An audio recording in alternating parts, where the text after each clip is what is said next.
This is A Dull Afternoon, one of my stories. Afternoons off seem alluring. They're often boring. Pete was doing his turn at the housework. He'd started by plumping the sofa and brushing all the crumbs onto the floor. He plumped first one cushion and then the other, moving Dave the flatmate's cat, still sleeping, from one to the other as he did it. Not that he was particularly fond of cats, just considerate. Then he hoovered the front room, shut the door, hoovered the bathroom and kitchen and put the hoover away, thinking, well, it's a miel actually. Why am I such a pedant? It was a rainy, dismal afternoon, and the warm air from the vacuuming had definitely made the house cosier. Cup of tea. Then wash up and clean the bathroom, okay? He said to himself, and went into the kitchen. He put the kettle on and went to get milk from the fridge, moving the chair into the table so he could open the fridge door easily. He lifted it gently so as not to disturb Dave, who was curled up asleep on it, and then said, "Wait a minute. How the fuck did you get there? You're shut in the front room." Huh? Why am I talking to a cat? Dave looked up. "Not actually a cat," he said. "We were going to delay this a minute or two to allow the language translation systems to acclimatise. But as you noticed the transfer, I suppose I'd better get on with it. I am... the filth." Pete looked blank for a second. "You're the filth?"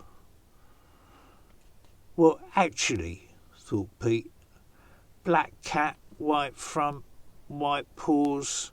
Give him a cap, it's almost a uniform. Why aren't I panicking?" "Sorry," said Dave. "Personal understanding is in conflict with socially acceptable functions in the translation system. More precisely, I am an enforcement officer with the Multi-Stellar Federation." "Wow, intergalactic filth," said Pete. "No, our Federation represents less than 1,000 suns and only slightly more than 1,000 worlds, hardly intergalactic. And we are governed by a strict constitution which we abide by. I understand filth is a term used by deviants to describe semi-corrupt police forces they disapprove of. There is no corruption in our forces. What do you do for a living?" He's real. They all talk like that, thought Pete. "Outside your area of jurisdiction," he said out loud, thinking on his feet. Said Dave, and looked inscrutable. "So why are you here? Are we being brought into your federation?" "You better hope not," said Dave. "Have you any idea what happens to inferior races when they get absorbed?" "Who are you calling an inferior race?" "You! How many interplanetary shuttles do your lot operate? And that's really primitive compared to what put me here and some of the other stuff we use. Anyway, it's okay.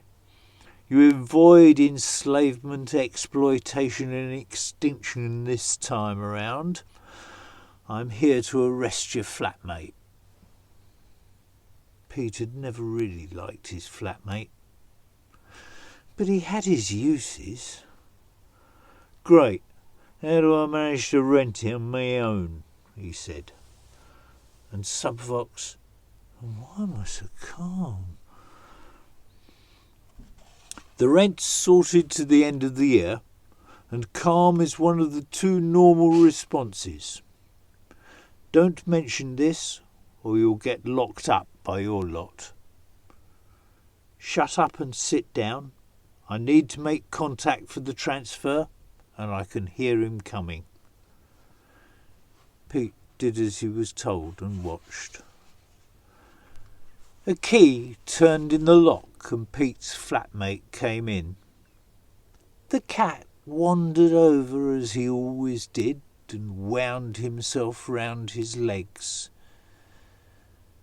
Pete didn't much like what he saw next. He guessed it was what they both really looked like. Luckily it didn't last long. Then he thought he had the flat to himself until he heard Dave mewing to be let out of the front room. The lads came over that night.